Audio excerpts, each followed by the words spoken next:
Mama Jnana-timirandasya Jnananjana-shalakaya Chakshushamalitam Yena Tasmai Shri Gurave Namaha. Shri Krishna Chaitanya Prabhu Nityananda Shri Advaita Gadadhar Shrivas Adi Gaura Bhaktivedanta. Hare Krishna Krishna Krishna Hare Hare Hare Rama Rama Rama Hare Hare. Mukam karoti vacharam pangolam gayate girim yat kripatamaham vande Shri Guru Dinatarinam Paramananda Madhavam Shri Chaitanya Ishwaram. Hari Om Tat Sat. So this week we're beginning from the chapter which is entitled Nema accepts the Brahmana's offering. So I'll read. The paragraphs tend to be shorter in this book as compared to the Krishna book, which we're also reading. So perhaps what I'll do, I will stop and comment in between, and also you're welcome to, as well as ask questions. But at the end, it would be nice to hear everyone's reflections on the chapter, as there are not many of us this evening. So please listen attentively, and then please do share something at the end of the chapter, which really was a key point for you, a striking point for you. So Nema accepts the Brahmana's offering. One day a mendicant Brahmin visited the house of Juggernaut Mishra. He was worshipping a deity of Gopal, and he came and was talking with Juggernaut Mishra about Krishna consciousness. Juggernaut Mishra and Shati Mata love to have guests, especially Vaishnavas, come and take prasadam at their house. Here was a Vaishnav devotee travelling with his deity, so they requested him, "You please take prasadam." The Brahmana Vaishnav replied, "I don't eat anything that I don't offer to my deity, so until I offer to my deity I can't take." "You don't have to bother, just give me some fruits and roots. I can offer that to my Gopal deity." But they said, "You are always eating fruits and roots and things in the jungle. Let us one time offer you a nice meal. You are a guest in our house. How can we just let you have some fruits? Let us offer you nice prasadam, a meal as well." So was someone asking? No, sorry, Prabhuji. I just thought this wasn't being recorded, so I just checked it is. Okay.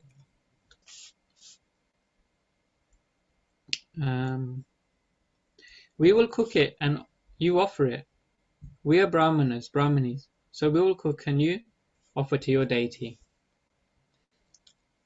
Okay, so I just pause here just to set the scene. So Jagannath Mishra and Shati Mata, they are the father and mother of Nimai Pandit, or the father and mother of Lord Chaitanya.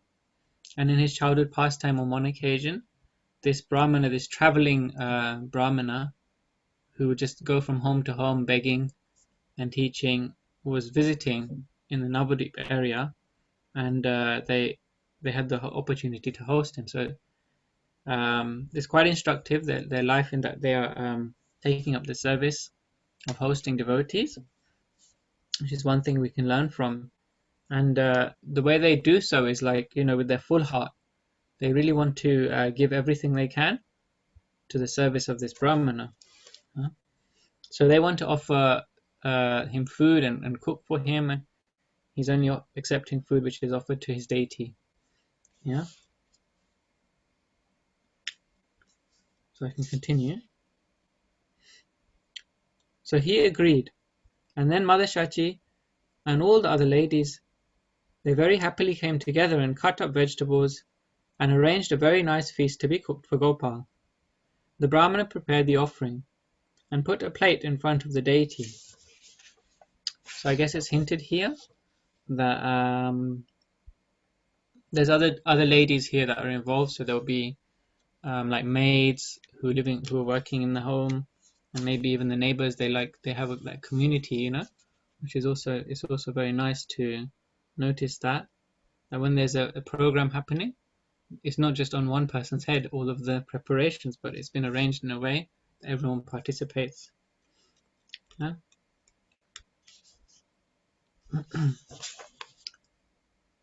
In the deity worship room, part of the process is that you meditate and invite the Lord to come and eat the offering.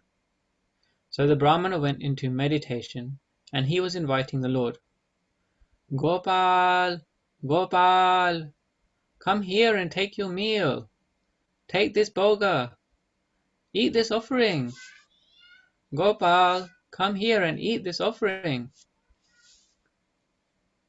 While he was meditating like that, little Nimai walked up and started eating the offering. So when people saw that Nimai was eating the offering, they started saying, "Oh no!"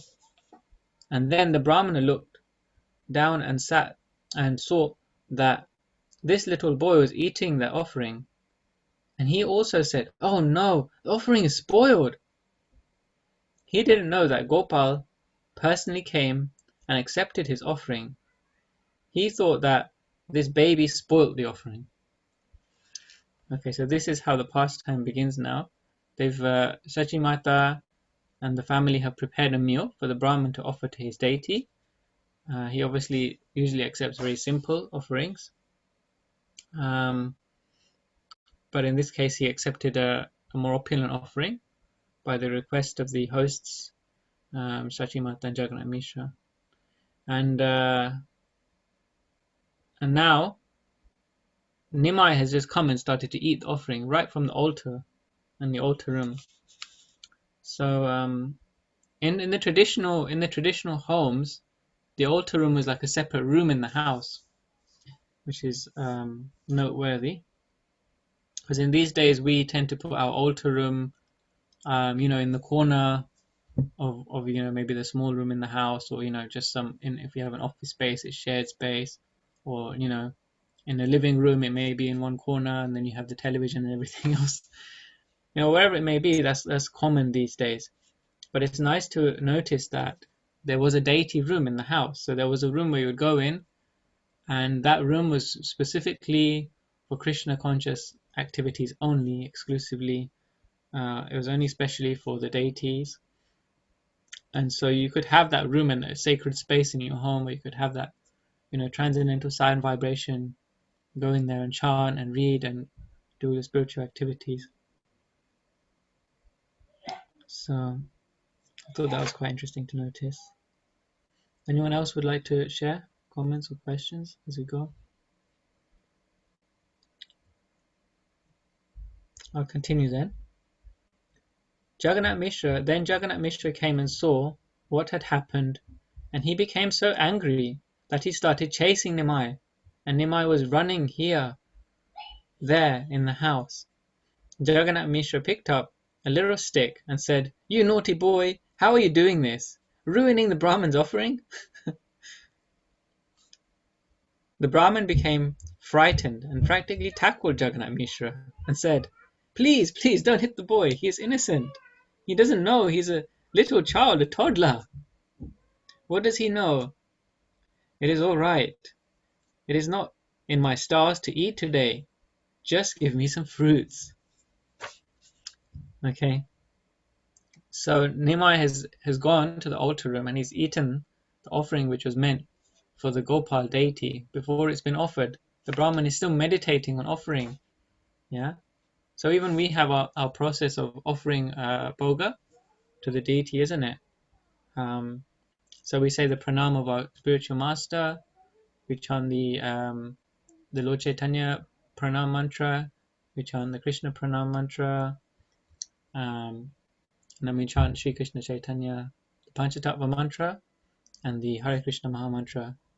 Right? So this is the process which has been advised by Srila Prabhupada.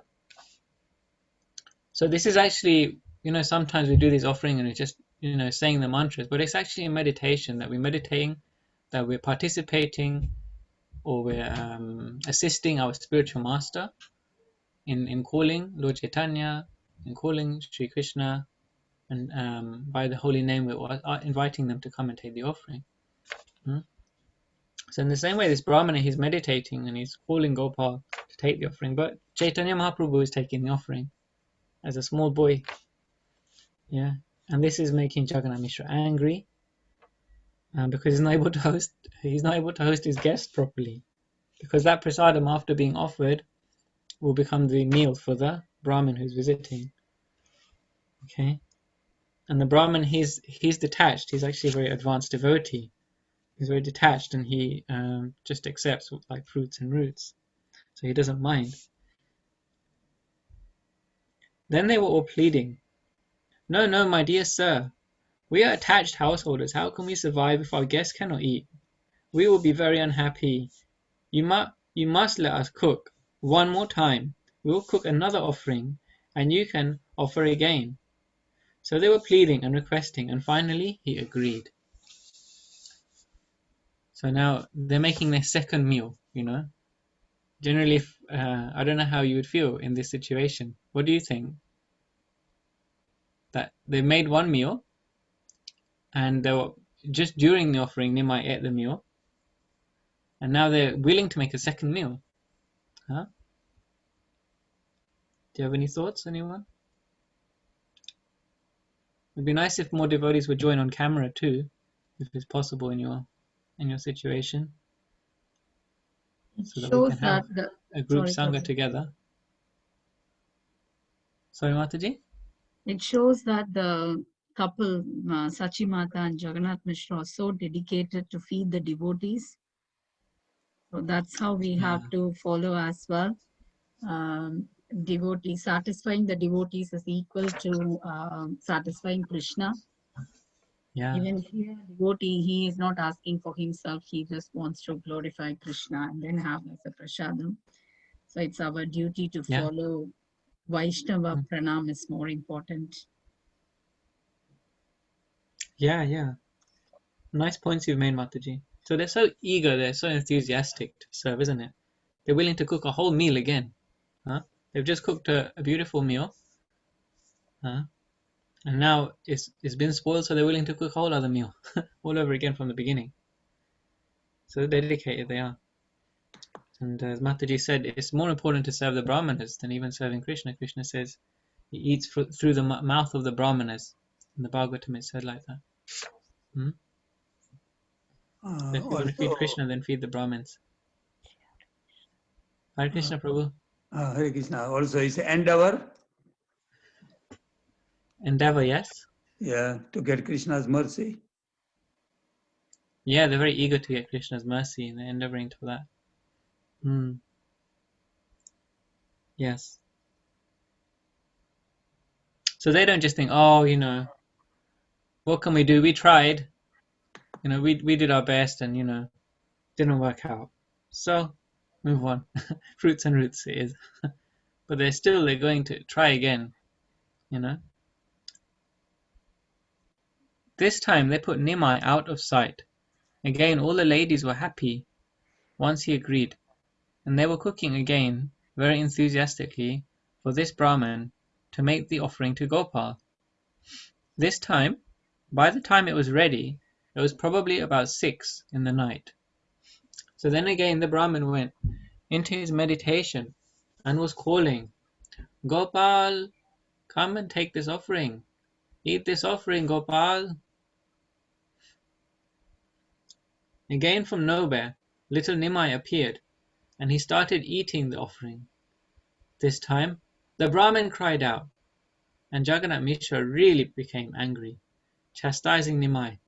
"This time you're really in trouble, Nimai. How could you ruin this Brahmin's offering?" Okay, so again they've cooked a meal from scratch again. Yeah. And it's getting late now and it's ready for offering. And Nimai wasn't even in the room, he was way out of the way. Okay. And now again the Brahmins made the offering and still Nimai is coming to eat. After having eaten his own meal and having this Brahmin's meal, and again the second time, still eating more. Huh?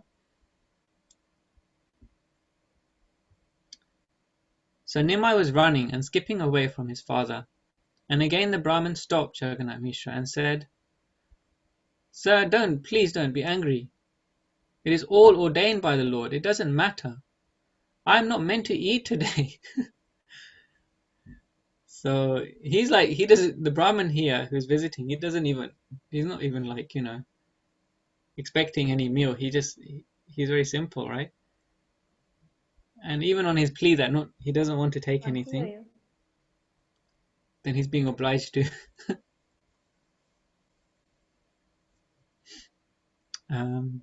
This reminds me in Bengali culture, when you say no, you don't want, if they're serving food and you say no, that they'll still serve you anyway. That's not a no.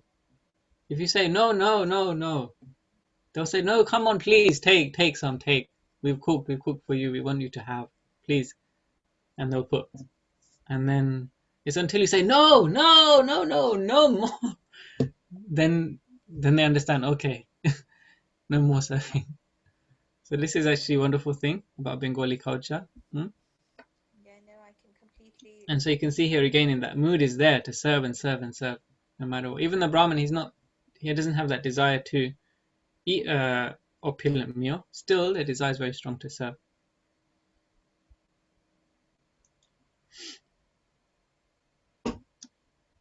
Then Vishwarup, Nimai's older brother, came back from the Bhagavatam class of Advaita Gosai.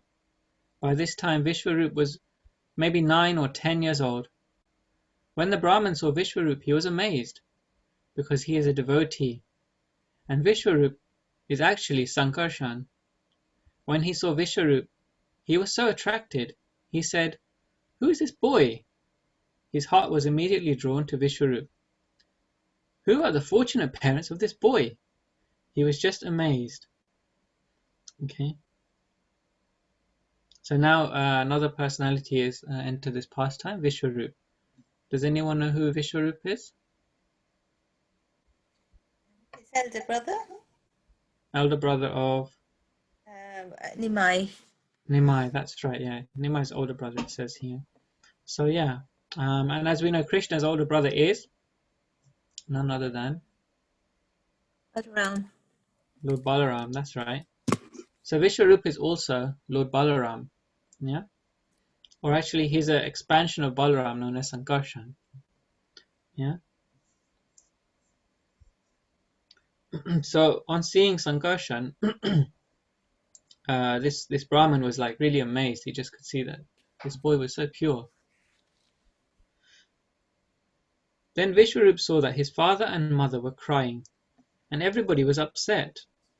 He asked, "What happened? What is wrong?" Then he found out that they were upset because the Brahmin was their guest and they couldn't serve him properly. They couldn't give him proper prasadam. This is the principle of Atithi Narayan, serving the guest as if Narayan had personally come to your house. This is a very strong principle in the Vedic families, Brahminical families. They really wanted to serve the guest, so everybody was really upset. You can't imagine how much desire they had to serve this Vaishnava. But this Vaishnava was determined. He said, "I am going to eat fruits. It is all right. Forget it." Okay. So you can see it's like a battle of the strength of the person's desire to eat or not eat. He has a strong desire not to eat, but still, because the desire to serve him is so strong, he's having to accept. Hare Krishna, Smita Mataji, thanks for joining. Sorry for being late. I apologize. No problem. So I'll just continue. And again, as always, if anyone wants to comment or question, feel free. Then young Vishwarup came, and he spoke in such a charming way. "My dear Brahmin, you are very detached. You spend most of your time living in the forest. Some days you eat, some days you don't eat. You are always fasting, always austere. Going without food is not a big problem for you. But you see, for us, we are all living in the house, and our dharma is to serve our guests. So my parents are very upset that they can't serve you. So you please liberate my parents from their suffering and let them help you one more time to make the offering. And you can offer it to your deity. You can offer it in the middle of the night. Everybody will be sleeping. Nobody will be around." So now Vishwarup is speaking in a very charming way, isn't it? Does it sound convincing? No? Yes? Yeah. Okay. Let's see what the Brahmana says about this. Because Vishwarup was so charming, and the way he spoke was so beautiful and philosophically correct, the mendicant became won over. Okay, do whatever you want to do. Right? Then Mother Shachi came back to life. She had also not eaten the whole day. The guest didn't eat, so how could they eat? They started cooking again, but they didn't mind at all. They were just upset because they couldn't feed their guest. That degree of hospitality is probably not seen very much nowadays. So it's actually really amazing, isn't it? Huh? What do you think? Any thoughts?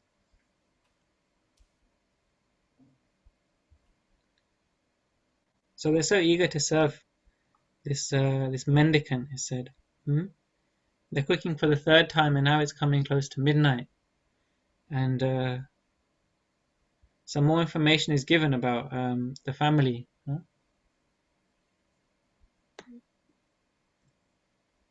Even they haven't eaten. So that's really even more austere, isn't it? Because they didn't eat, right? They would eat after their guest has eaten. So, although Vishwarup's saying all these wonderful things, they're also doing a lot of austerity too, because not only they're cooking, but they're not eating themselves until their guest has eaten. Okay, so this time, again they prepared everything and gave it to the Brahmin. He looked around and saw Nema was sleeping. Everybody had gone to sleep. They told him, "You just offer it and take your meal. We will leave you alone." So again, the Brahmin went into meditation and called out, "Gopal, Gopal, come and take." Then again, little Nimai came out and started to take the prasadam. The Brahmin couldn't believe it, how the child was coming. But now there was nobody around. So then Lord Chaitanya changed his form to Gopal Krishna and said, "You keep calling me, and I am coming and taking. Why are you getting upset?"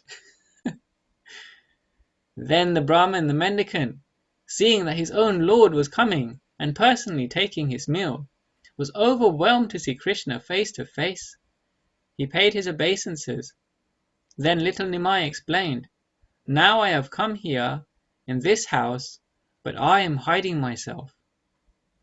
But you kept calling me, so I came. Why are you blaming me?" Like this he blessed his devotee. Then he went back to his form as Lord Chaitanya and went to his room and lay down. Right, so the secret is revealed now, isn't it? Huh? So what was that? I have a question here, Prabhu. Okay. So why is it that Lord Chaitanya, so obviously, as he said, you kept calling me, and so I've come. So, and we know he is the hidden avatar. But even after he came, why is it that even today he is not very popular, or he's not as well known as the other avatars of Krishna, or as Krishna himself? Yeah, because he doesn't come as Krishna himself. He doesn't come as the Lord. He doesn't come to establish the mission the way that the Lord establishes a mission. He comes in the form of a devotee, and so even and anybody who accepts Chaitanya Mahaprabhu, even generally, even if they don't accept him as the Lord, they accept him as a very great devotee. And actually, that was, as he said, the prediction is that he would come as a Charna avatar, which means a hidden incarnation. So, if that's the prediction, then that's That is how it plays out. That he won't be recognized so much by majority as being the Supreme Lord, because that's his own desire. Okay. Yeah. Because I mean, I was is Jigna on the call? I don't know. Jigna was teaching us the other day about how he had Sitapa Prabhu at the manor sharing something about Lord Chaitanya, about how he once overheard a father and son talking about the deities of Nitai and Nimai on the altar, and then saying that must be Love and Kush, the sons of Ram and Sita, because they weren't aware who Lord Chaitanya was. So it's just very unfortunate that he's not very well known. But I understand, as you just said, that was the Lord's will. He didn't want to be. It wasn't meant to be. He wasn't meant to be as widely recognized. So he didn't want himself to be presented as the Lord. You see, he didn't want himself. He wasn't presenting himself as the Lord. But we'll see as we read the pastimes, all his devotees were very eager to present him as the Lord. So that was actually the rasa, or the reciprocation. You see, that all the devotees were like, "You are the Supreme Lord. You are the Supreme Lord." And every time he was glorified as the Lord, then Nimai would put his hands on his ears and say, "Vishnu, Vishnu, Vishnu." He would just, no, I don't want to hear it. For him, it was like blasphemy to hear that he was being called the Lord, because this was his pastime. He wanted to act his pastime as a Charna avatar, as a hidden incarnation. So in some classes, Jayapataka Swami, he even says, so this is our mission. This is our mission to broadcast the glories of Chaitanya Mahaprabhu. So this is the mood of the devotee is different. The mood of the devotee is to say, this is God, this is the Lord. He has come in the Kali Yuga to save us all. So the mood of the devotee is different. Hare Krishna. Hare Krishna, Madhvi Mataji. Yeah, other thing, because he came as a devotee, but he came to experience the mood of Radharani, the love of Radharani for Krishna. Yeah. He couldn't understand at the time of when he was Krishna and Radha, they were in Vrindavan. He didn't want to get disturbed. So that's why he didn't want it to get sort of disturbed, and he wanted to keep it quiet. That if everybody recognized him as a god, then he wouldn't get his mood. He wouldn't be able to get that rasa what he's come for. So if you see, when he met Ramanand Rai, and they had the conversation, he would say, Ramanand would say, he asked, what is the highest goal of your life? And Ramanand Rai said that every time he kept on, yeah, it's okay, yeah, it's 4 times. And then the other 4 times said, yeah, that's the right, but go on, give me more, say something more about it, So he wanted to experience that internal love of Radharani. Right, yes. So that's another aspect of Chaitanya Mahaprabhu, that he's Radha Bhava Duti Subalitam. He takes on the mood and the form of Srimati Radharani. And in doing that, and in acting like a devotee, his eagerness to hear and hear and hear about Krishna Katha is very great.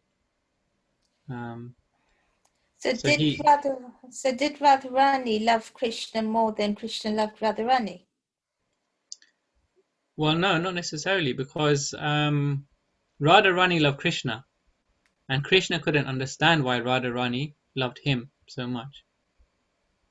It's not necessarily that he didn't love her as much, but he just couldn't understand why he was so attractive. Because even Krishna, he doesn't experience godhood. He doesn't. Even Krishna is not playing the part of God. So Narayan, Vishnu, they play the role of the Supreme Lord. Yeah, they play the role of the all opulent Lord. But we see with Krishna, even he he has one quality which is more than Narayan, which is he's more renounced. He doesn't. He can dismiss all of that opulence and reverence, and he just wants to play. So, and then Chaitanya Mahaprabhu, he even dismisses that. He even renounces that enjoying mentality, and he becomes a beggar. He becomes a sannyasi.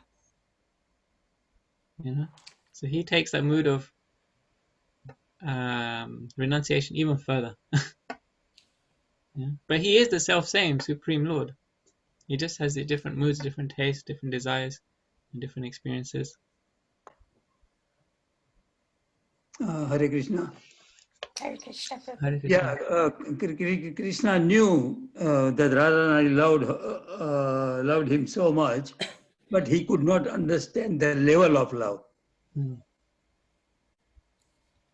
I That's think right. at one point he did ask Radharani, how can you love me this much? Why I can't understand? Can you make me understand?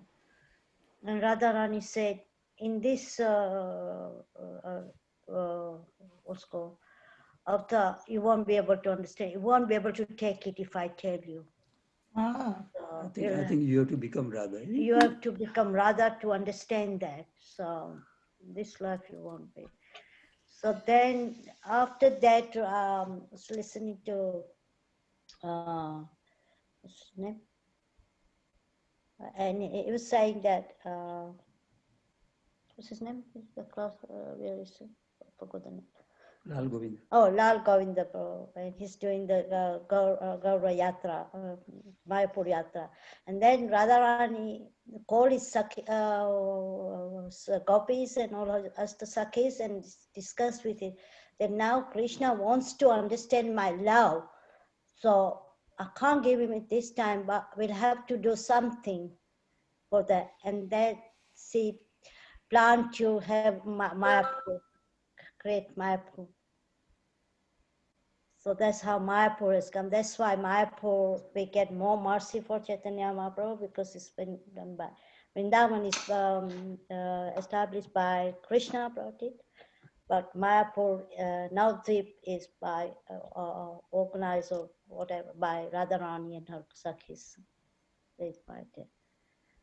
So that's why, that's where Chaitanya Mahaprabhu came as Radha and Krishna. And yeah, and Radharani told Krishna that you'll have to have a golden form, my form. Then only you will be able to understand me, my love. And that's how he comes. Okay, good. Okay. Yeah, that's right. Yeah, so in Vrindavan there is another dimension which is created by Srimati Radharani, and that's known as Navadvip. And so we're experiencing that. We have opportunity to experience that extra dimension, Gaudiya Sampradaya. See, there's like secret, there's more secret, and then there's the most secret. So that most secret is Chaitanya Mahaprabhu. Even Radharani is very secret. Nobody knows about Radharani. She's not mentioned in the scriptures so much. Even Krishna is very secret. So more secret than Krishna is Srimati Radharani. More secret than Srimati Radharani is Krishna, who's in the mood of Srimati Radharani. He's got Chaitanya. Even Lal Govinda Prabhu said, if you want to understand Vrindavan, what Vrindavan is, it's better you go to Mayapur first and then go to Vrindavan. Yes. Yes, Srila Prabhupada made that point also, that if you want the right way to enter Vrindavan is to first go to Navadvip. You go to Navadvip and you beg Chaitanya Mahaprabhu, Lord Nityananda, you beg them to please make me eligible, make me qualified so that I can enter Vrindavan. And then you go to Vrindavan. To get that mercy, Yeah. To taste the sweetness of Krishna consciousness. Yeah. So they're all actually very high truths, to be able to realize these things. Now I'll continue. So just where we were reading was that Chaitanya Mahaprabhu is again now come in the room for the third time. and he's taken the offering from this Brahmin who was offering it to his Gopal deity, and he's revealed now that he is that same Gopal. He's in his same. He now reveals he's a Krishna Swarup, his form of Krishna, and the Brahmin realizes that I've been kicking you away. Chaitanya Mahaprabhu says, "Why have you been kicking me away?" And he realizes actually this is the same Krishna who I've always been praying for. He's hiding here in this house. Okay, so what happens next? The mendicant was so ecstatic. He was remembering what he had just seen. Here is the pile of rice. Here is what Gopal had taken. Here is where Gopal had taken my offering. Then he just took some rice and started rubbing it on his body, thinking how the Lord personally came and took his offering. He was shouting, "Hari Bol, Hari Bol," and rubbing the rice on his body and head. So you see, he's experiencing the most secret of secrets. Huh? But Chaitanya Mahaprabhu, God himself, is living in this house. Huh? And he's like going mad. He's like throwing the rice and rubbing it on him and shouting, and everyone's fast asleep. So we can understand now how dear this devotee is to Krishna, right? Krishna hasn't been revealed to anybody yet except for this Brahmin. This Brahmin first has realized that this is Krishna. Would anyone else like to share any comments or questions? Hare Krishna, Nimesh, thanks for joining us. Okay, I'll continue. By his shouting, Juggernaut, Mishra and everyone came running to see what had happened. And they saw the Brahmin there rubbing rice on his body, and they asked, "What happened?" But the Brahmin couldn't say anything because the Lord said not to tell anyone. He was looking silly with rice stuck on his body, but he couldn't explain it, so he just started eating. They thought maybe he is just happy that finally he is getting some rice. They didn't know what had happened. So like this, little Nimai was having so much fun with his different devotees and parents. So this is how the pastime ends. Okay. So he had to keep it a secret, huh? And it made him look very silly. But this is the way that Chaitanya Mahaprabhu he performed his childhood pastimes. So there are many pastimes like this actually. Even later on we'll read about the pastime of the Brahmanas who are bathing at the Ganga, and they're performing their rituals and so on. They are not Vaishnav Brahmins as such. They are Smarta Brahmins. They're more into the rituals. And he's going underwater, and he's pulling their legs, and they're falling over while they're chanting their Gayatri. And so so he has many pastimes like this where he's playing in this cheeky way. Anyone? So now we're at the end of this chapter. As I mentioned at the beginning, it would be nice to hear your reflections, your thoughts. If you'd like to share, if someone would like to go first. Would anyone like to share something which was?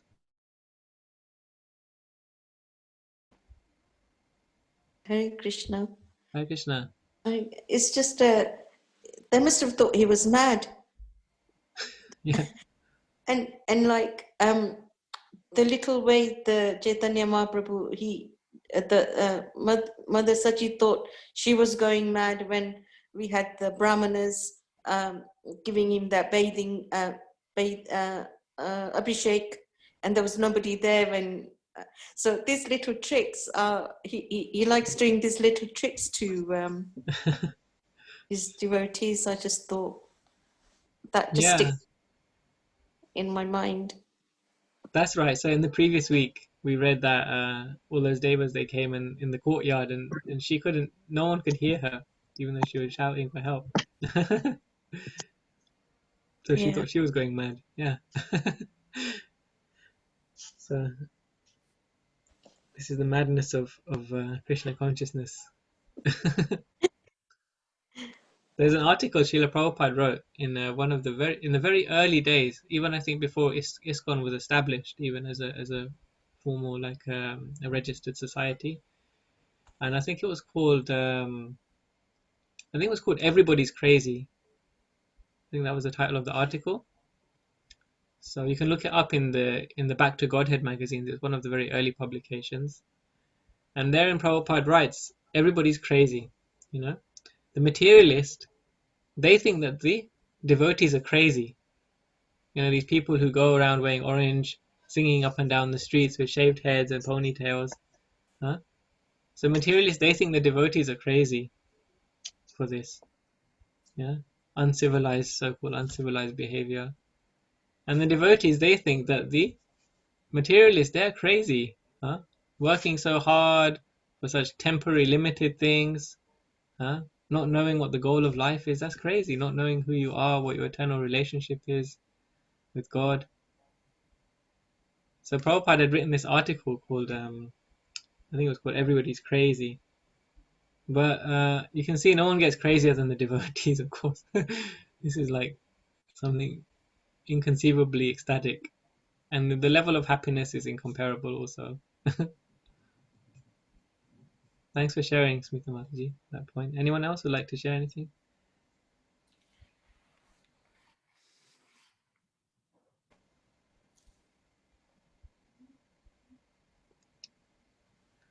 Okay, let's read on. The next chapter is a little shorter. So I'll ask if anyone has any comments at the end of the chapter. It'd be nice to hear your reflections also. So, Lord Chaitanya liberates the puppy. Krishna himself is known as Mukunda, the giver of liberation. Lord Chaitanya not only gives liberation, but he also gives love. One time, when he was just a child, maybe 3 or 4 years old, he saw a group of little puppies playing outside his house. All the puppies ran away, but one puppy stayed. So the Lord thought, I'll take this puppy as my pet. Lord Chaitanya took the dog and tied a little rope around his neck and brought him inside the house. Then he was hugging the puppy, saying, "Oh, my little puppy," just as any 3-year-old child would to their little pet.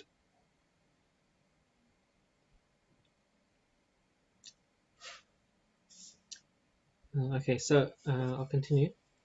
But when his mother saw the puppy, she said, "What are you doing? You're a Brahmin boy. You should not have a puppy in the house." The Lord replied, "No, this is my pet." Mother Shachi told him, "You should keep it outside. This dog should not be brought inside the house." In the Vedic custom, dogs are considered impure, so they are kept outside because they may look at offerings made to the Lord. So just pause here. So we see that in India, right? We often see many animals roaming the streets, yeah, dogs, cats, cows, even, yeah. So we can see that in the Vedic culture, that in the context of the Vedic culture, that dogs wouldn't be brought into the house. Dogs are not considered as domestic animals, huh? Whereas cows were considered as domestic animals, which is why Krishna is a coward boy. He kept so many cows. Yeah. So it appears in this Leela that Chaitanya Mahaprabhu, he wants to keep a dog because in current times people like to keep dogs. Okay. But of course his mother doesn't allow because it isn't really the Vedic culture to have pets. It's mentioned why as well. Because the animals, they shouldn't look at the offerings which are made to the Lord. So this is the reason actually for it. So having an animal in the house and then having an animal in the house and then them roaming around the house, and we said, there'll be an altar room in the house, and then if offerings are put there, and it said that if anyone sees these offerings before the Lord, then it's considered impure, the offering, which is why we see at the temple when they're bringing the offerings to and from the altar room, they always have them covered they'll put a cloth or they'll cover them in some way. And that's to maintain that purity, that sanctity, that this is especially for the Lord's enjoyment in every way. You know, the look of the prasadam, the taste, the smell, you know, it's all for Krishna's pleasure.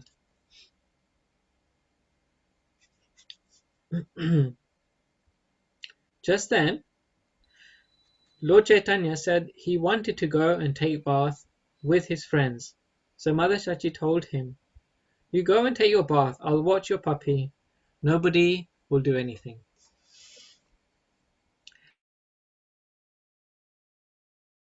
So Lord Gauranga went to the Ganga to take his bath. Meanwhile, the mother dog came to the house looking for its puppy. Mother Shachi was relieved. She didn't want the dog around, although she had said she would take care of the puppy. Right? So easy solution for Mother Shachi. She doesn't want the dog. The dog's mother wants the dog. So what's going to happen? When Lord Gaura came back, he asked, "Where is my puppy?" Shachi Mata said, "Maybe your friends let him loose." Meanwhile, on the other side of town, the puppy that had been hugged by Lord Chaitanya started to develop symptoms of love for Godhead. It jumped up and down, barking, "Haribol, Haribol!" Crowds of people gathered. The puppy was rolling on the ground. It was feeling so much love for Krishna, chanting, "Haribol, Haribol!" Okay. Rolling on the ground, the puppy left his body, and from his heart came a spark. The soul came out from the dog's body. Then a light came in the sky. A brilliant light came down. It was a spiritual airplane with Vishnu Dutas, messengers of Lord Vishnu. Just then the soul of the dog assumed a human form, and the Vishnu Dutas took him back to the spiritual world. Okay. So the last paragraph now. So even as a child, Lord Chaitanya was giving out love. He was just hugging the dog, and the dog received love for Godhead. If anyone would even just touch the lotus feet of the Lord, they would develop love for Godhead. Wow. Yeah.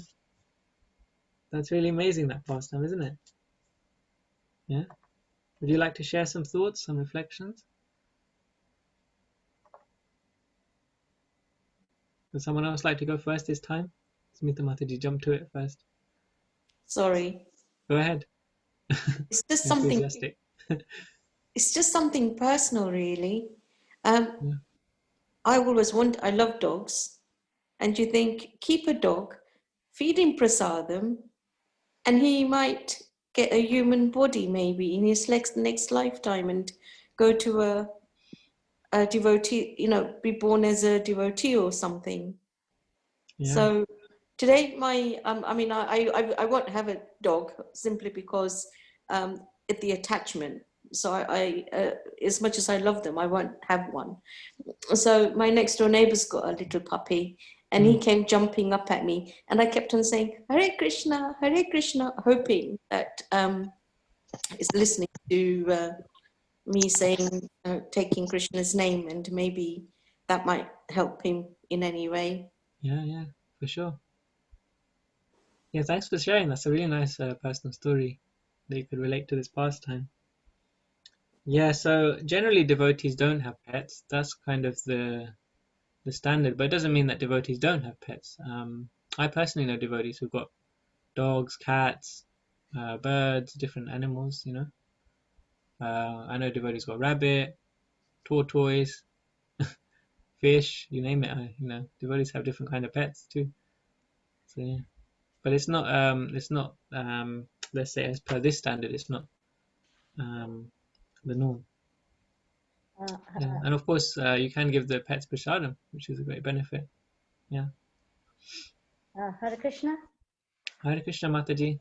I like to share one experience, and that about the dog.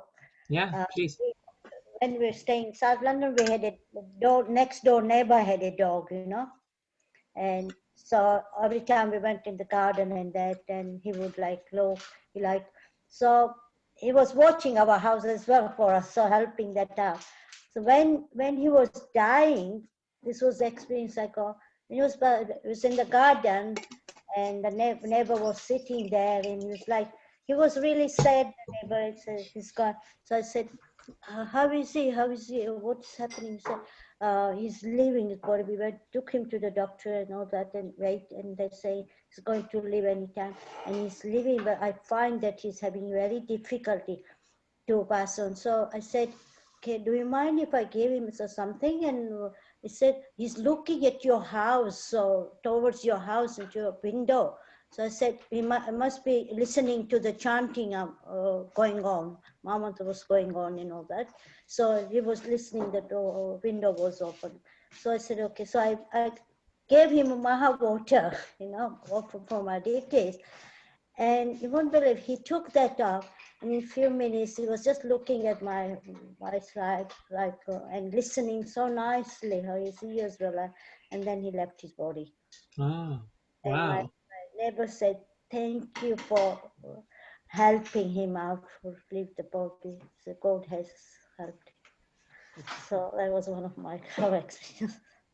Wow. That's a really amazing story. And when they were young, then they used to feed bread or something from my house, or chapati mainly to him, Yeah. So definitely the dog's got a good destination. Yeah, maybe Yeah. got the water, water.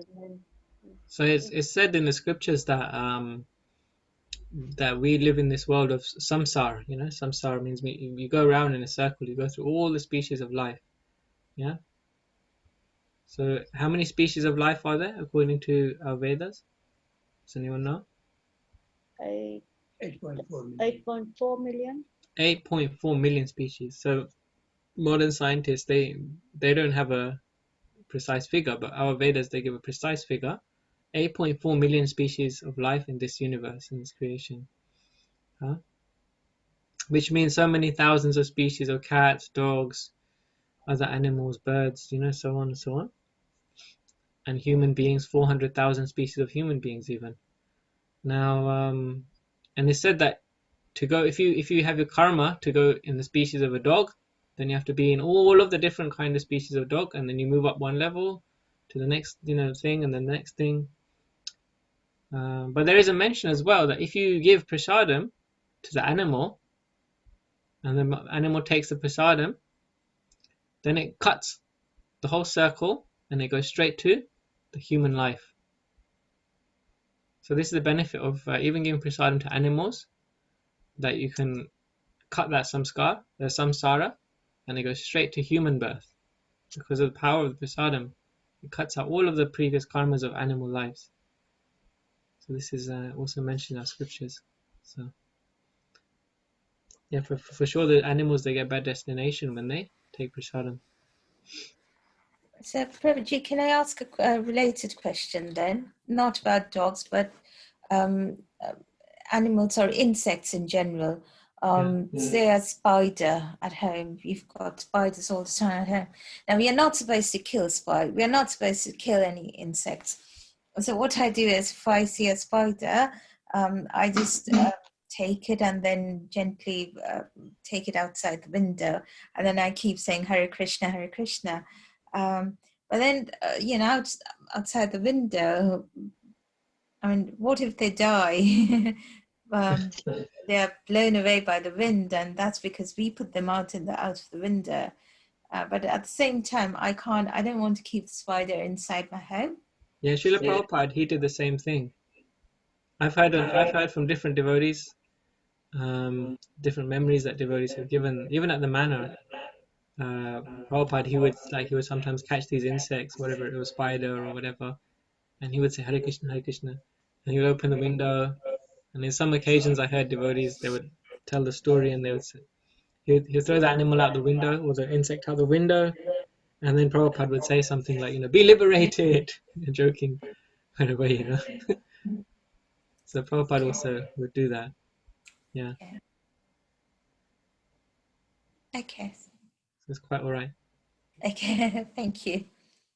So Prabhupada, in all his ultimate compassion, you know, he would say, like, why be locked up in this little room? Be liberated, go out. It's Let only people when I free. go to India and then you have a mosquito on your arm and you Yeah. inadvertently you don't mean to, but then you're probably scratching and then you realize you've actually killed the mosquito. Yeah. And That's a then different story to an innocent or harmless animal. If the mosquito is attacking you, then you have the right to defend yourself, one may say. okay. Yeah. But you got to take preventative measures, you know, to do that. So mosquito cream or whatever, you know, they have those that scent, you know, that scent you can put in the room. There's a certain kind of even incense sticks they can use and different things like that, right? There's all kind of things in India, that coil, all sorts of things. So use preventative measures, but otherwise, if the insect is attacking you, then you can defend yourself. Okay. Yeah. Thank you. Haribol. Hare Krishna, Prabhu. Yeah, in the temple, well, we are pujaris, right? So in the temple, we kill the rats in the kitchen, but the purpose is, by even killing them, we serving Krishna. More hygienic way. Yeah, if you see the location of the ISKCON Yeah. London temple, you know, it's like it's in Soho, which is like it's hardly like a clean. As soon as you step outside the temple, of course, you're kind of in this it's a horrible atmosphere. You know, people are throwing alcohol on the floor, and it's meat and all kinds of unmentionable things going on outside. So for the whole atmosphere outside the temple is like that. So it's obviously some of these things. That's where I call it. That's where the Pied Piper took all the possession of rats. So yeah. So I was wondering, Nimesh Prabhu, do you have a copy of the book? Would you like to read a little? Yeah, okay. Yeah, appreciate that. Thanks so much. No worries.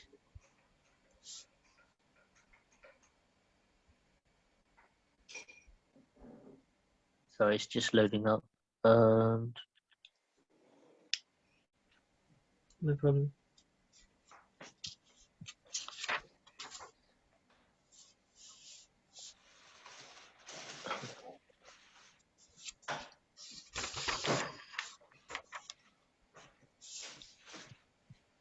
We just finished the puppy one, is it? That's right. So the next chapter is called The Brahmana Instructs Juggernaut Mishra in a Dream. Okay. Okay, sorry about this, taking a bit of a while. Okay, yeah. Juggernaut Mishra wanted to discipline Nimai sometimes for being so naughty. Once he had a dream where a Brahmin appeared in his dream and said, "How can you discipline your son? He is Krishna himself. He is God himself. He is Narayan. How can you discipline him?" Okay, carry on. Then he was thinking, "What do you mean? My son is my son, and I am his father. It is my duty to see that he grows up properly. I have to train him and discipline him." In his dream, the Brahmin again said, "Your son is God. Your son is Ishvara. He is Parameshwara. He is Krishna.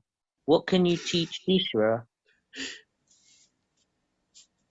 Right. So here in this pastime, this is a different Brahmin, by the way, to the one we read about a couple of chapters back. Yeah, because that was a traveling mendicant, another Brahmin, whereas this is just a Brahmin in Juggernaut Mishra's dream. Okay.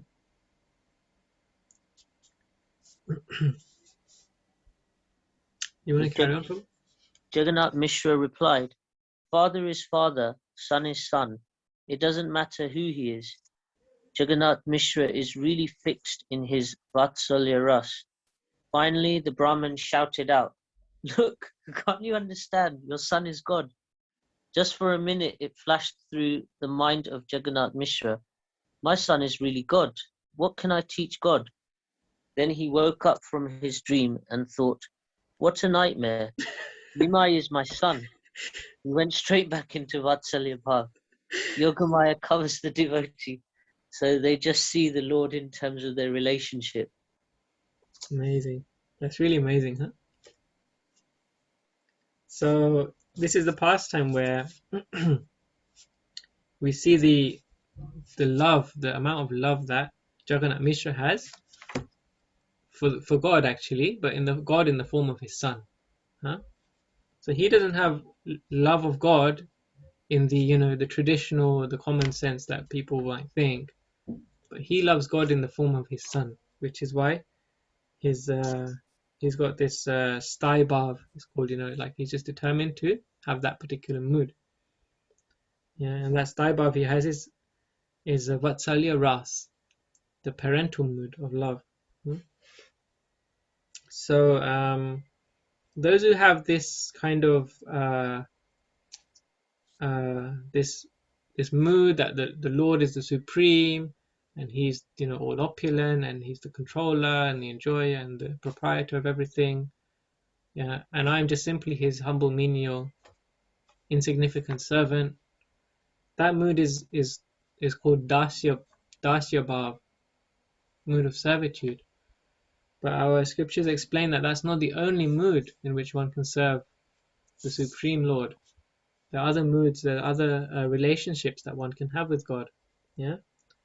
So they go upward progressively from this dasya ras. Does anyone know what the other types of relationship with the Supreme Lord are? The types of relationships with God. One is the neutral, then Dasya, Sakya, Yeah. Vatsalya, Madhurya. Yeah, that's right. So these are the 5. Yeah. I've forgotten what the neutral one is called in Sanskrit. The neutral one. Yeah. Yeah, I don't remember off the top of my head. Shantara. Shantara. That's right. Yes. Yeah. So he's really fixed in this Vatsalya ras, okay? And the same we see in we see the same mood in Nanda Baba, right? Krishna's father, Nanda Maharaj. He also has this mood. We read in a previous chapter in the Krishna book how after one of the pastimes of Krishna killing a demon, all the cowherd men gathered for a meeting to discuss the behavior of Krishna. Like, your son, he's not an ordinary boy, he's killing all these really powerful demons. What do you think about that? Like, what are you feeding him?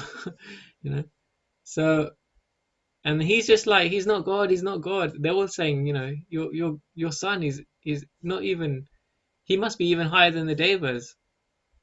He's not ordinary. But Nanda Baba, he's like determined, no, my son is Krishna. I have to chastise him. I have to teach him a lesson, If he was God, why does he go to people's homes and steal butter? Is that the activity of God? So, he's just like, he sees it from his point of view, which is also true, which is also correct. Huh? So, as they say, love is in the eye of the beholder. Yeah. See. So Krishna, he can reciprocate with any kind of love, whether it's neutral or whether it's conjugal of the highest, he can reciprocate depending how we approach him.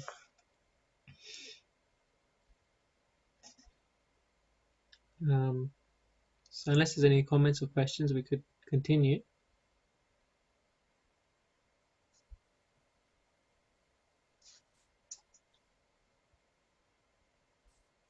When we are in the material world, we feel ecstasy and happiness by serving Krishna.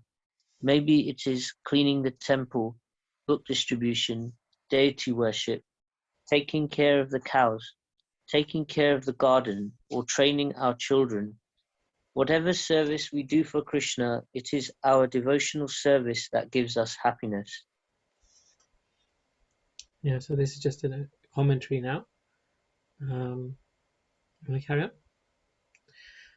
When we become liberated and enter into Krishna's pastimes, we become fixed in some relationship with the Lord, either as a parent, friend, servant, lover, or wife. Then that relationship is what becomes predominant by Yogamaya, and we get happiness by acting in that particular relationship. It doesn't matter whether Juggernaut Mishra chants his japa or not. He's not a sadhaka. He is already perfect. He would do Vishnu puja and everything, but he was totally absorbed in his relationship with Nimai. That is his service. He is directly serving Krishna.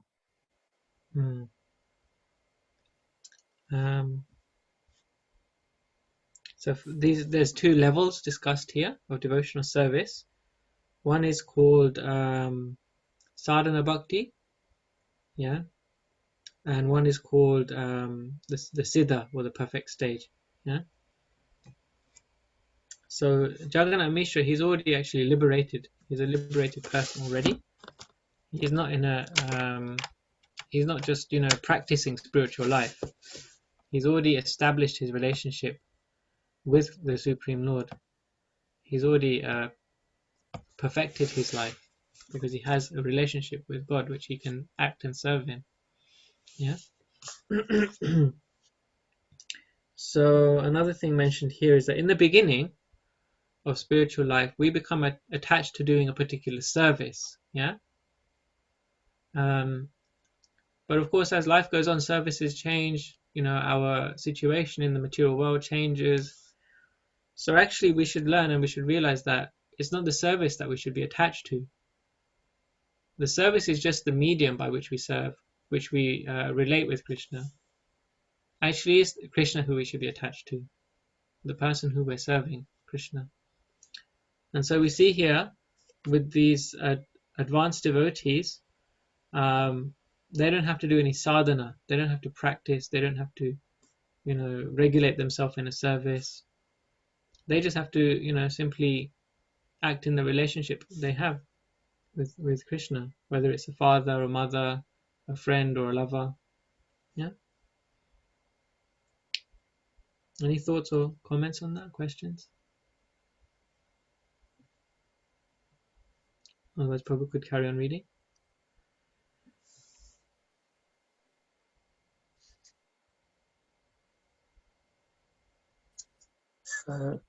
Yeah, that is the difference between the perfected devotees and us. We can't imitate these Nitya Siddha devotees. We need to chant our rounds. We need to practice devotional service. And by being absorbed in devotional service, we can all get a taste. We can also get drops of nectar of what it is to serve Krishna. By that, we actually get purified. And by Krishna's mercy, we can also get absorbed into the pastimes of the Lord and have some appropriate relationship just suited for us. Then we can serve the Lord in that particular relationship. So we cannot imitate what the pure devotees are doing. We can't say, you know, Nanda Maharaj doesn't chant 16 rounds. Why should I? You know, or Jagannath Mishra doesn't chant 16 rounds. Why should I? You know. So that's actually a sahajya mood. It's called sahajya. Yeah, or someone who just takes it lightly. Yeah, someone who's they just take it as sentiment. You know, that if I love Krishna, then Krishna will love me. Simple as that. But that's not the fact. That's not actually the way to develop our love for Krishna, as given in the scriptures, as given by Krishna himself. Because they're already absorbed in thoughts of Krishna. You know, like even in his dream, he's like denying, no, Krishna is not God. He's my son. I love him. You know, Nema is my son. Even in his dream, he's like just stuck in this taibhav. He's stuck in this mood of his Vatsalya rasa with Krishna. But we do have to practice devotional service at the same time. We chant our japa, we have to practice devotional service. It was once explained to me, and I realize it more now with my little girl, that, you know, I'll explain it. So, like with young children, you know, they want to do the same things that adults are doing, isn't it? Yeah. So, you know, we give them toys and we give them things so that they can imitate the play of grown-ups. Yeah. So right now, Janava, my daughter, she's really into her play kitchen. She really likes, you know, she's got little metal pots and everything, you know, they're not even like plastic ones. She's got these little metal pots, and you know the lids close and they clang. You know, she's got her little wooden spoon and this and that. So, you know, she plays there with her play kitchen, and you just give her like a ball of dough, or, you know, atta or whatever it is, and she can go on and just play, you know. And then the next room, the mother is cooking the feast, the preparation, whatever, the meal, with the real, you know, the real ingredients, the real cooker, the real fire, you know, real oven, you know, everything, kitchen, you know, the water's running in the tap and so on, you know. So it's all going on there, and the child is like happily, you know, playing and imitating, and the child is getting experience, isn't it? It's also a form of learning. The child is experiencing, okay, mother's now washing the vegetables. Okay, I will play and wash, you know, my plastic cut out vegetable toys. And then, okay, now she's putting the pan, I'll put them in the pan. So we see actually our devotional service, in one perspective, we are performing the shadow of devotional service. Huh? First, there's what's called devotional service. In sadhana, it's just a practice. We're just practicing the mood, the you know, the form of devotional service. The form is there, but the heart isn't fully there. The form of the service, that's sadhana, vaidhi sadhana bhakti. Then there's raganuga sadhana bhakti. Then it is actually devotional service. So instead of being like a shadow, it's more like a reflection of devotional service. Huh? So there's all the features are there in the reflection, which are not there in the shadow, isn't it? In the shadow, you just see the form. But in the reflection, you see everything you see in the original image. Huh? So someone who's on that level, they're experiencing the reflection of pure devotional service, or bhav. And then there's pure devotional service itself, which is the real deal. Huh? And that is directly serving Krishna face to face. And so it's important to go through these proper stages of devotional service. So it's really a science, Bhakti Yoga, and how one can re-establish that relationship with Krishna.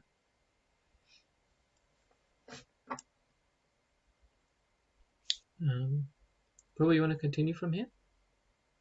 Yeah, I just wanted to ask, what's the you know, you said reflection of pure devotional service. What one is that? So the form was sadhana bhakti. What's the reflection one? So there's two types of sadhana bhakti. One's called vaidhi sadhana bhakti, which is sadhana based on rules and regulations.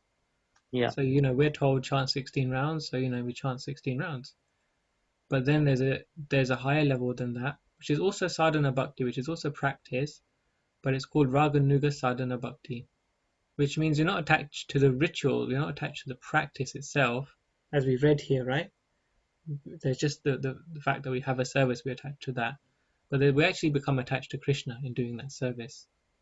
Yeah. So rag anuga means to actually follow someone.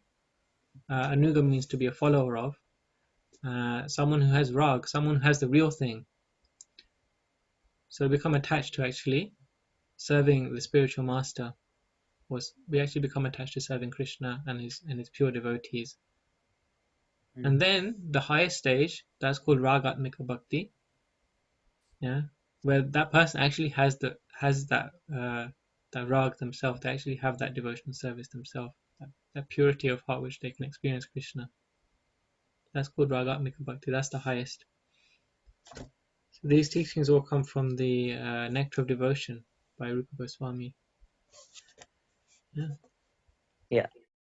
Thanks for.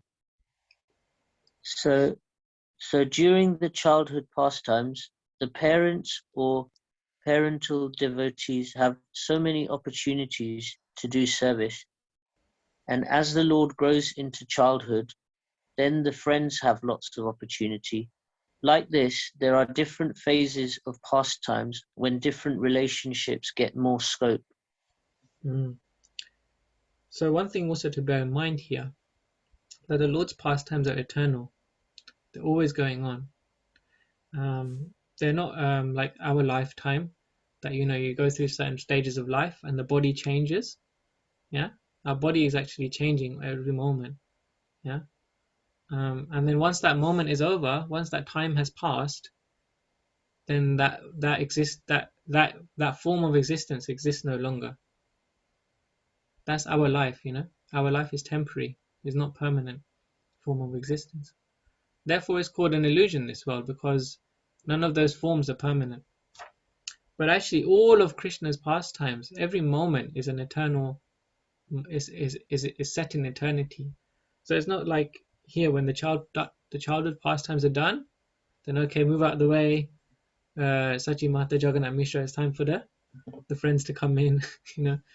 Then when it's their turn, then okay, move out of the way. Now Chaitanya Mahaprabhu is taking sannyas. But actually, they will relish that mellow eternally. Each of these pastimes, they go on eternally.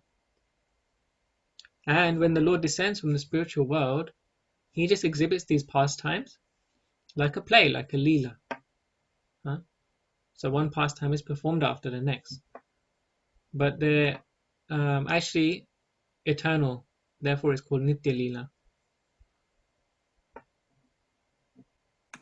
Sorry, Prabhu, how would you define eternal over here in terms of it's performed in this material planet once, but it's also happening at other planets elsewhere, and hence it's eternal, or the relish of it is eternal? Both. Yeah. Because even in the pastimes, there's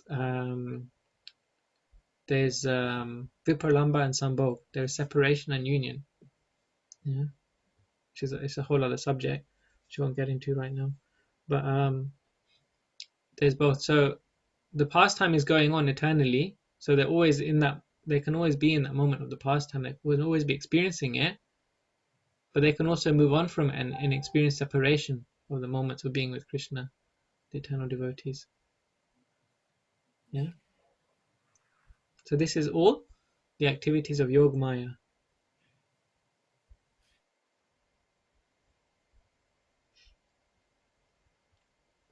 Okay, so Prabhu, you want to continue, please? Yeah. Lord Chaitanya's pastimes are so filled with nectar. So Narottam Das Thakur says that by remembering these pastimes, one can develop devotion for Lord Chaitanya. When Lord Chaitanya was a child, he had many loving episodes with his mother and father. His father wanted to be a perfect father for his son. He is in the Vatsalya Ras, the parental mood. He doesn't think his son is God. He thinks of his son as any other father thinks of his son. Right. So I think we've discussed this, and this is now summarizing the pastime and the mood of Jagannath Mishra, who is none other than Nanda Maharaj, of course, Krishna's father. So this is the end of the chapter now. We just got a few minutes left, so it'd be nice to hear some of your reflections, some of your realizations, something you've learned in the last few minutes. If we could all go around and share something, that'd be wonderful.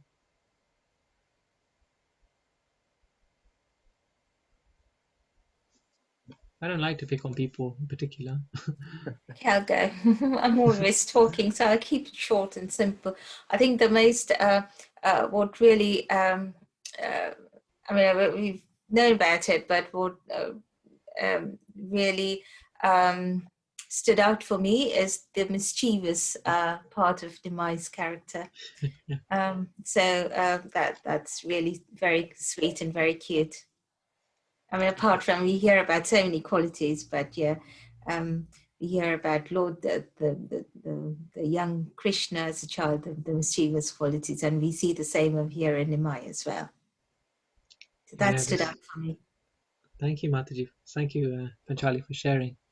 Yeah, they're very endearing. This quality of like innocence and playfulness is very endearing, isn't it? Yeah. Anyone else? I'll go next then. Hare Krishna Prabhu. Hare Krishna. I really like the puppy bit, the dog, because there were so many dogs, and none of them, apart from that one dog, stayed there. All the other dogs ran away. So he was meant to be liberated by Sri Chaitanya Mahaprabhu, and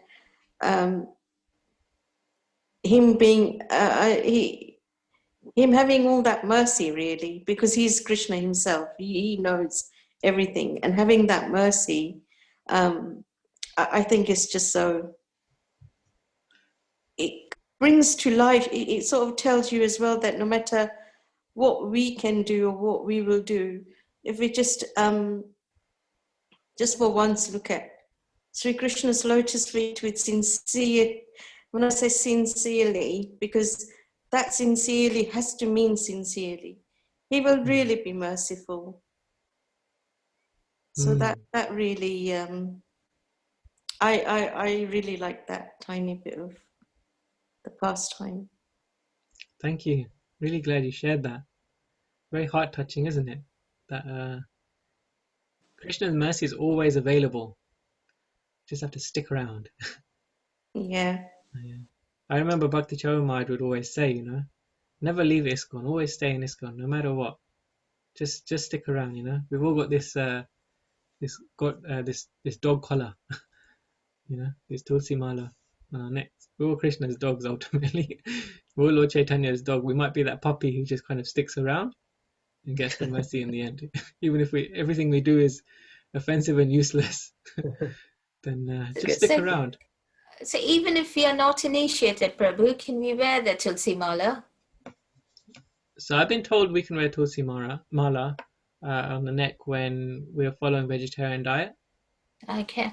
We shouldn't be taking any meat or any onion, garlic. Yeah. Okay. Thank you. Okay. Would anyone else like to share? Thank you, Smita Mataji. Yeah, just that when you're talking about Juggernaut Mishra being fixed, it reminded me. I heard this class where they were talking about Murari Gupta, one of Lord Chaitanya's associates, and he's Hanuman, and so he has that kind of devotion to Lord Ram, and Lord Chaitanya was talking to him about the glories of Krishna, but still Murari Gupta was like, yeah, I mean, I'm just paraphrasing, but he's like, that's all good, but I love Lord Ram, and Lord Chaitanya was like so happy with his fixed devotion for Lord Ram. Yeah, that's a nice parallel you've drawn there, Prabhu. Yeah, Murari Gupta is Hanuman himself. We'll come to read of him in later chapters. So yeah, he was determined not to worship Krishna, and Chaitanya Mahaprabhu appreciated that because he was really a devotee of Lord Ram. So all this time that Chaitanya Mahaprabhu were going like, push him to chant Hare Krishna, he'd say, no, Lord Ram is for me. Yeah. Anyone else? No, just a little bit over time. It's of course Gaura Panim tomorrow. This is a wonderful opportunity to start getting into the mood. Say a little glorification about the pastimes we've been reading. Please don't be shy. So wonderful to hear from you all.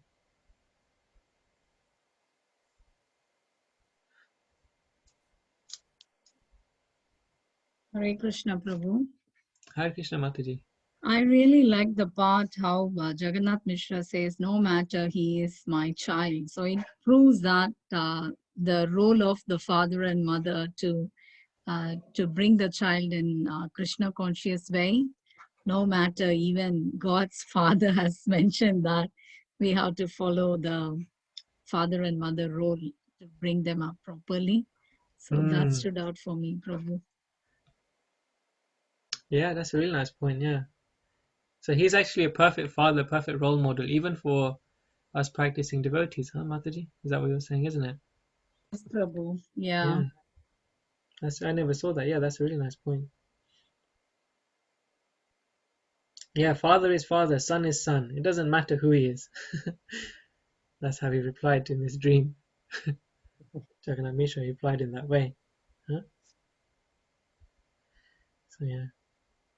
Thank you. Anyone else? I'll take one more if anyone else would like to add something. Quite a few people who haven't heard from here this evening.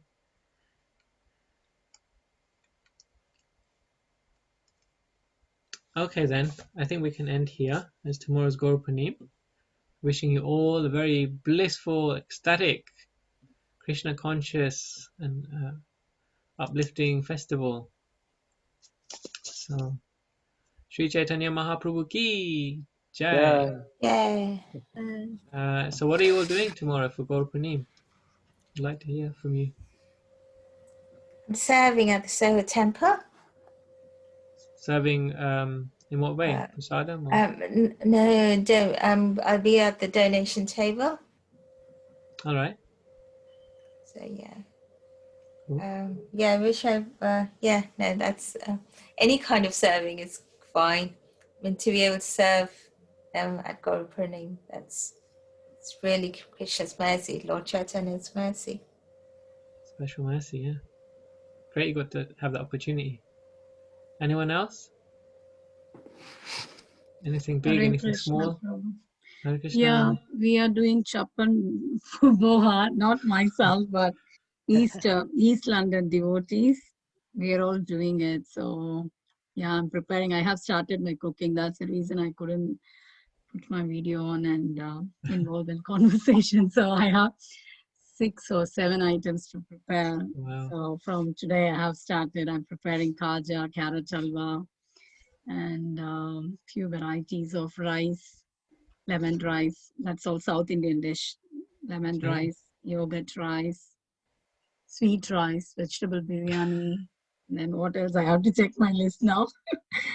So yeah, so once we prepare that, we will go to East London, East Ham, mingle with the devotees, then have a feast over there. Wonderful, Jay. My obeisances to you. This is amazing. Oh, Prabhu, no, my obeisance to you and the devotees. You're really following the mood of Mother Sachi.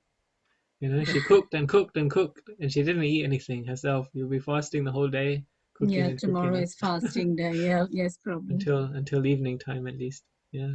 Yes, Prabhu. Wow. I couldn't imagine doing any cooking when fasting.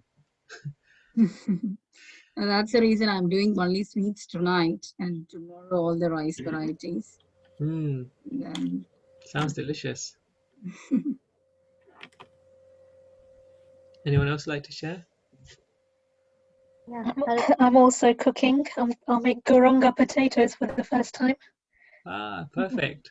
Oh. Yeah. Perfect day to start making Gauranga potatoes. Well done. Wishing you all the best for that. Thank you. Okay. Hare Krishna. Hare Krishna, Madhuri Mataji. I'm just planning to serve my deities at home. That's Because I'm wonderful. not at the temple yet. So You'll be having Abhishek at home, yeah? Yeah. Jai. everything, cooking, big feast. Feel free to send us some photos. We'd love to see darshan of your deities. Yeah, okay. Yeah. I'm attempting to go to Mangalarti, which is just a few hours from now. I don't know if I'll make it. Let's see. I'm so eager to hear from you all about what you're doing. I'm losing minutes of sleep as we speak. So I'll probably end up sleeping most of tomorrow if I do go. Okay, so any last comments before we close? Prabhu, are they allowing for Mangala Arati, Prabhu? I would like to go, but they are not allowing people, isn't it? Maybe you're a special devotee, they would allow No, you, I think. I'm not special by any means. No, the manor has a darshan system where you can book a ticket for darshan. And on festival days, they allow a rolling darshan. You can just go for darshan during the Mangalarti time. Oh. That's all. So you cannot stay in the temple and observe Mangalarti. but you can just go through the queue and come out. So Okay, Prabhupada. it's really not the same. I went on Govardhan Puja Day, Okay, but you Prabhupada. just go in and come out. That's it. Yeah, I have been couple of times, but not during the Mangala Arati time though. I thought that the ticket is not available for that time. Only on festival days, yeah. All right. Okay. And they all get sold out like really quick. Hmm. Yeah. Yeah. Like going They to were Balaji, sold. you know, They were sold they get out pushed 2 along all days the way. ago. Even evening was sold out very quickly. Yeah. We're going That's right. for 6 o'clock at Mana, can't go to so. Yeah. Yeah, the Manor ones were sold out 2 days ago, but then when I checked today, I think maybe somebody had cancelled. There was I think there was 1 or 2 available. So it Yeah, keeps definitely keep changing. checking. When I was going for the Govardhan Puja Mangalati, it was sold out. And then I checked the night before, it was available. So I must have gone to sleep like really late and then woken up and had to go. Because I booked those tickets that someone else cancelled. So keep checking. Who knows, you may even get some now. Okay, so let's end here. It's lovely to see you all, love to hear from you all. And I really appreciate your contributions. And wishing you a blissful festival tomorrow. Gauranga! Gauranga, Ki Jai. thank you for preparing us Yeah. for Gaur Purnima, Prabhu. I'm just repeating the words for the spiritual master here. So Oh, Prabhuji, are we going to continue with these classes that's a after good Gaurani? question. Good question. Can we please? Yeah. Once Let's a take a week little at vote. least. If you can put your on the reaction screen. Well, I haven't even finished speaking. I just got a hand up. There's a raise hand thing. So if you'd like to continue, because it's difficult for me. I mean, it's quite a commitment for me to do 2 classes a week. At the moment, we're doing 3.